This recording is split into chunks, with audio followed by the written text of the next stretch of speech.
Good morning students. এইটো মোৰ first video' আৰু ইয়াত মই ডিসকাস কৰিম আসাম হায়াৰ সেকেন্ডাৰী এডুকেশ্যন কাউন্সিলৰ হায়াৰ সেকেন্ডাৰী সেকেন্ড ইয়াৰ ম্যাথমেটিক্সৰ যিখিনি কোৱেশ্চন পেপাৰ আছে সেই কোৱেশ্চন পেপাৰখিনি 2012 ৰ পৰা ষ্টাৰ্ট কৰি 2020 লৈকে সেই পেপাৰখিনি মই চেপ্টাৰ ওয়াইজ ইয়াত সলভ কৰিম। So let's start. ফাৰ্ষ্ট মই যেটো টপিক লৈছো সেই টপিকটো হ'ল probability. Probability first question to লৈছো মই 2017 or at a 4 marks question. Question 2 হল কি 2 dice are thrown. Find the probability that sum of the numbers coming up of them is 9. It is known that the number 5 always occur on the first time. Problem to পঢ়োতে আমি গম পাইছো যে এই প্ৰবলেমটো হল conditional probability. এটা conditional probability কি? Conditional probability হল ধৰি লোৱা এটা ৰেন্ডম এক্সপেৰিমেন্টত দুটা ইভেন্ট আছে A আৰু B. এতিয়া probability of occurrence of event A. It is given that the event B has already occurred. Then probability of A by B denotes the conditional probability of the event A with respect to the event B. তাৰ মানে conditional probability আমাক কি লাগিব দুটা event লাগিব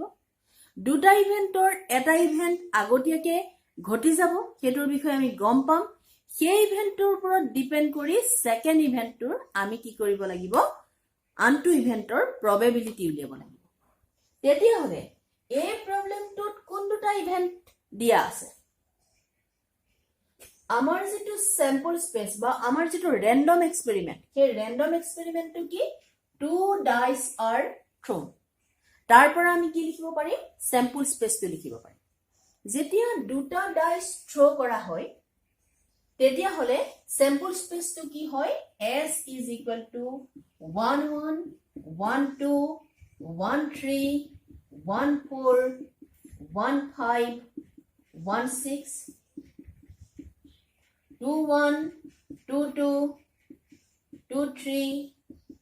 2 4 2 5 2 6 up to 6 1 6 2 6 3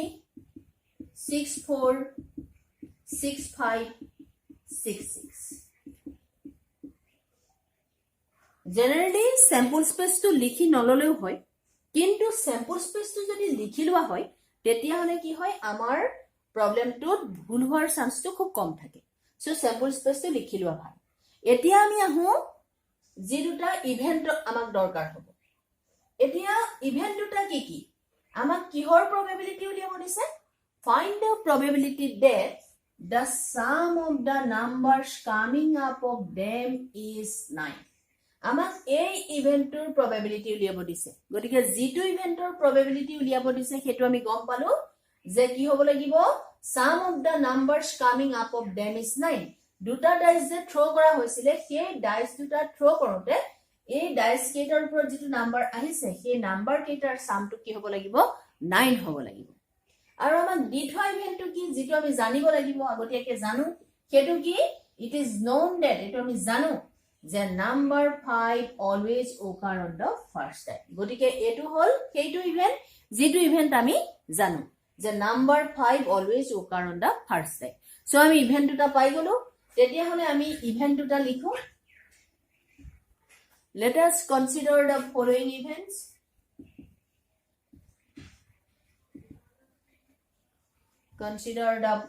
events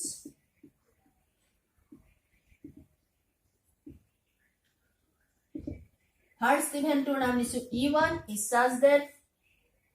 sum of the numbers coming up of them is 9.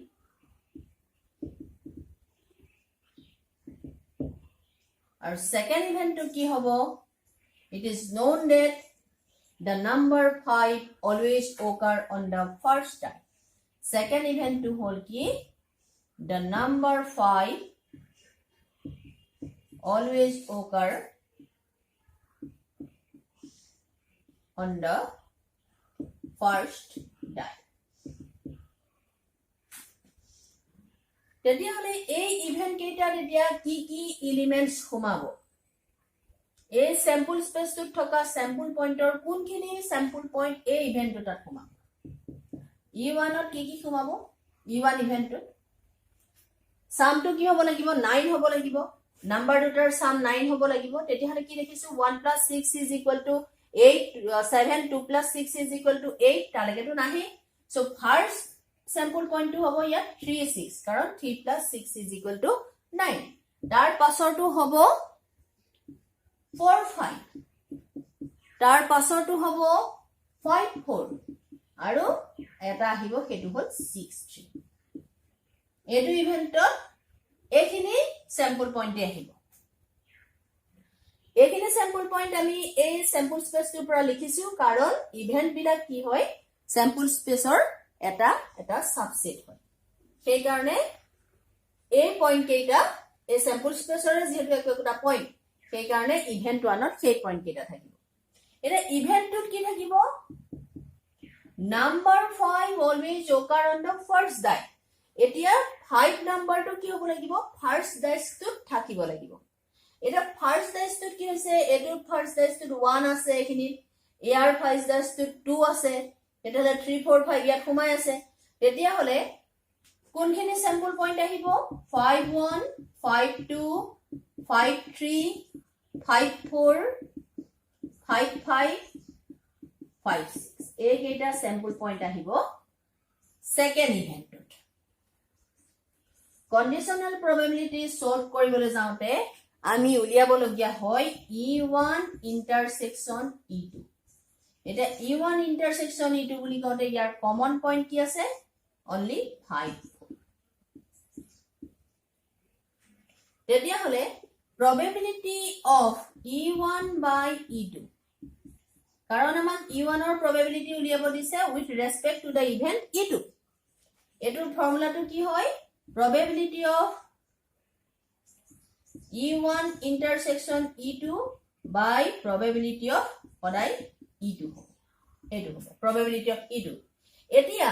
probability of E1 এটো হল ফর্মুলাটো conditional probability উলিবার probability of E1 কি হয় probability of E1 কি হয় সদায় তলত হ'ব total number of outcomes 36 কারণ sample point total number of sample point 36 টা আছে আৰু E1 ত কেইটা এলিমেন্টস আছে 4 টা আছে So, favorable outcomes divided by total number of outcomes. So, answer to your probability hobo 1 by 9. Probability of E1. Then, probability of E2 ki hobo? Tolot favorable outcomes se hobo. Aru uporot ki hobo? Tolot total outcomes hobo. Uporot hobo favorable outcomes 1, 2, 3, 4, 5, 6. So, it will get 1 by 6. And probability of E1 intersection E2 এটো কি হ'ব ইয়াত elements কেটা আছে এটা total number of outcomes 36 তেতিয়ালে ইয়াত যদি আমি বহাই দিও probability of E1 intersection E2 এটো হল কি 1 by 36 আৰু probability of E2 কি হয় 1 by 6 গতিকে ইয়াৰ আনসাৰটো কি হ'ব 1 by 36 into 6 is equal to 1 by 6. Our answer will get 1 by 6. A problem to ami enedere nokori a formula to aru eta ase je probability of E1 by E2 mane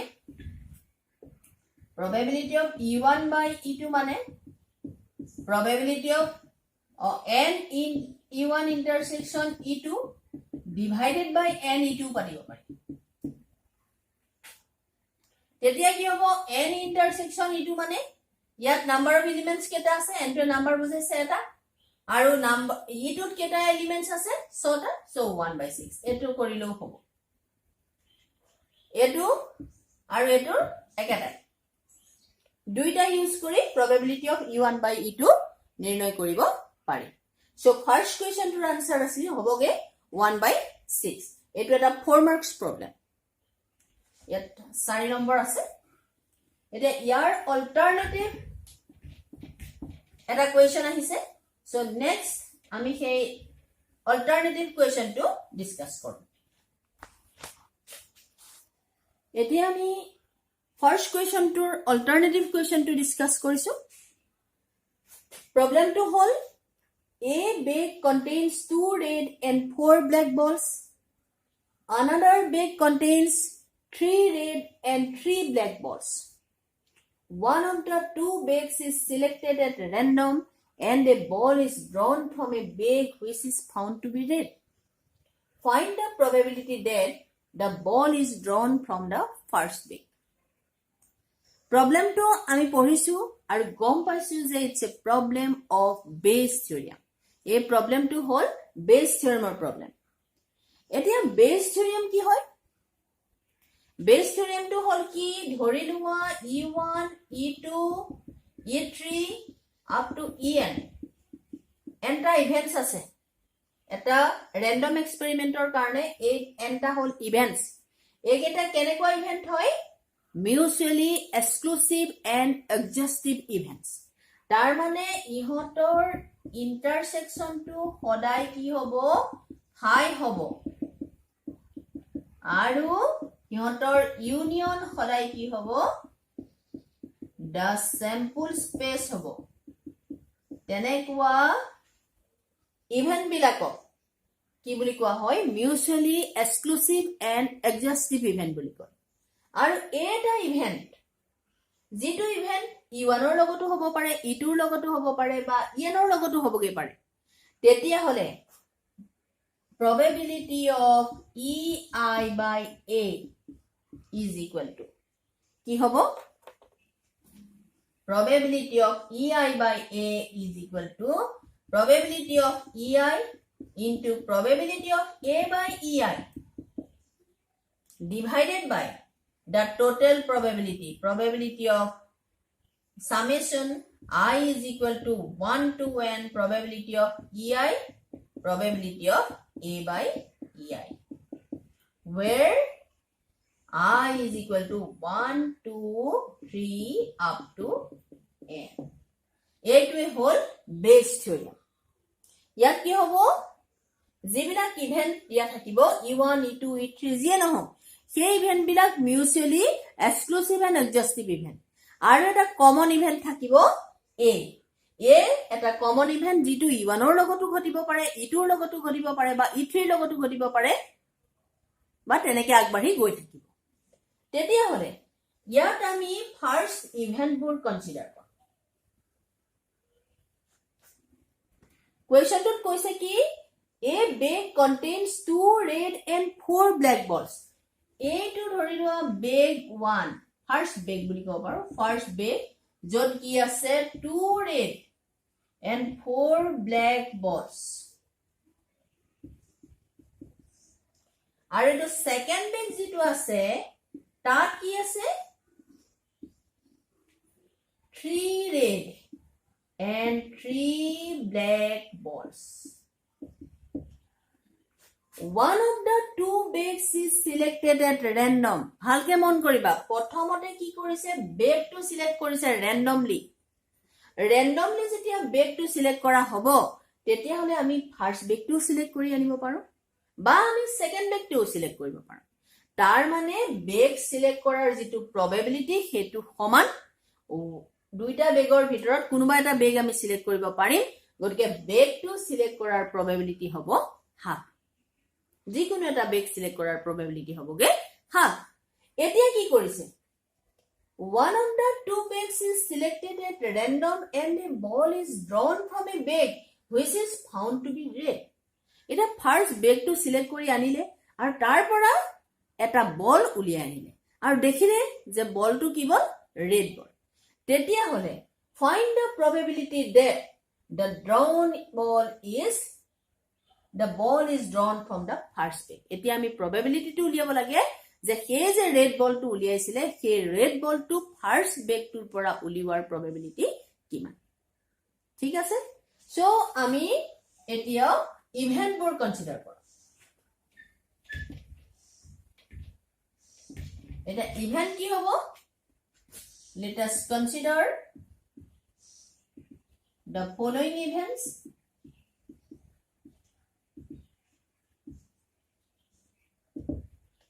E1 is such that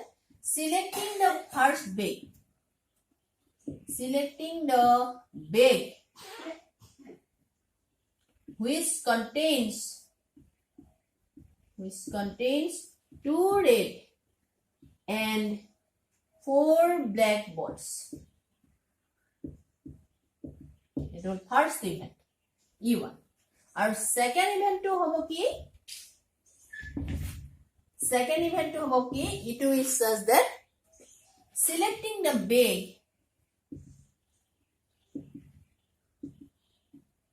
which contains 3 red and 3 black balls. Our base theorem যেটো common event এটাৰ কথা কোৱা হৈছে দুইটাতে red ball আছে so আমি যেটো ball পাইছো সেই বলটো কি বল পাইছো red ball পাইছো so common event to কি হ'ব the drawn ball is red. The drawn ball is red. উলিয়াই আনা বলটো red color. তেতিয়া হলে probability of E1 কি হ'ব বা probability of E2 কি হ'ব দুইটা সমানেই হ'ব কাৰণ আমি দুইটা বেগৰ কোনোবা এটা বেগ ফাৰ্ষ্টতে আমি সিলেক্ট কৰিছো so probability of E1 and probability of E2 is equal to half.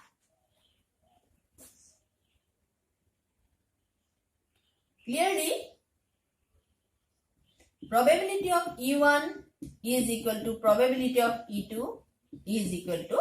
half. Now probability of A by E1. A by E1 মানে কি হ'ব conditional probability যে যদি আমি ফার্স্ট ব্রেক টু সিলেক্ট কৰো তেতিয়া হলে ৰেড বল পোৱাৰ probability কি হ'ব 2/6 কাৰণ first break to total number of ball আছে 6 আৰু তাত রেড বল আছে দুটা so probability of getting a red ball from the first bag is equal to 2/6 is equal to 1/3. Now probability of A by E2. Probability of A by E2 means probability of যদি আমি second বেগটো select কৰো তেতিয়াহলে তাত red ball পোৱাৰ probability কিমান হ'ব second বেগটোত বল আছে 6টা তাত রেড বল আছে 3টা so সেকেন্ড বেগটো সিলেক্ট কৰিলে ৰেড বল পোৱাৰ probability হ'ব 3/6. Probability of getting a red ball from the second bag. এটো হবে কি 3/6 মানে half. And now the required probability. Now the required probability. Required probability. Probability of E1 by A. এটো হল আমি probability উলিয়াব লাগে কাৰণ আমি কি পালো যে আমাৰ হাতলে হা বলটো ৰেড বল পালো ইভেন এ বুজাইছে বলটো ৰেড বল পোৱা বুজাইছে সো আমি সেই বলটো ফাৰ্স্ট বেগটোৰ পৰা পোৱাৰ probability কি হ'ব probability of E1 by A তাৰ মানে probability of drawing a ball from the first bag given that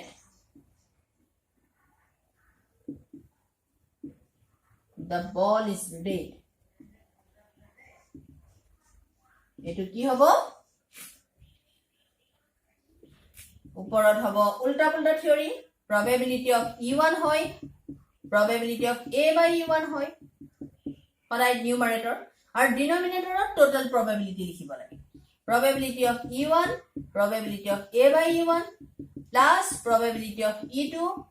into probability of A by E2 তিনিটা ইভেন্ট থকা হলে তিনিটা লিখিব লগিয়া হলহেঁতেন ডিনমিনেটৰ নিউমাৰেটৰত কিন্তু এটাই লিখিব লাগিব এটোৰ উল্টা পুল্টাটো লিখিব লাগে probability of e1 probability of a by e1 so এখিনি আমি উলিয়াই থৈছো probability of e1 বা probability of e2 half হয় probability of a by e1 কি হয় 1 by 3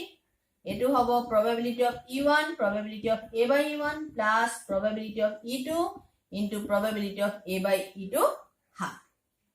so ইয়াৰ ক্যালকুলেশন আমি কৰিব লাগিব কি পাম আমি উপৰত হ'ব 1 by 6 এটো 1 by 6 plus 1 by 4 ক্যালকুলেশন খুব সাবধানে কৰিবা 1 by 6 6 আৰু 4 ৰ LCM 12 এটো 2 plus 3 so 1 by 6 into 12 by 5 6 to the 12 so 2 by 5 so answer is 2 by 5 এটো এটা 4 মাৰ্কছৰ প্ৰবলেম বেস থিওৰেমৰ তেতিয়া হলে 2017 ৰ 4 মাৰ্কছৰ কোৱেশ্চন কেইটা মই আজি ইয়াত ডিসকাস কৰিলো যদি মোৰ এই ভিডিওটো ভাল লাগিছে তেতিয়া হলে লাইক কৰিবা আৰু চেনেলটো সাবস্ক্ৰাইব কৰিবা thank you have a nice day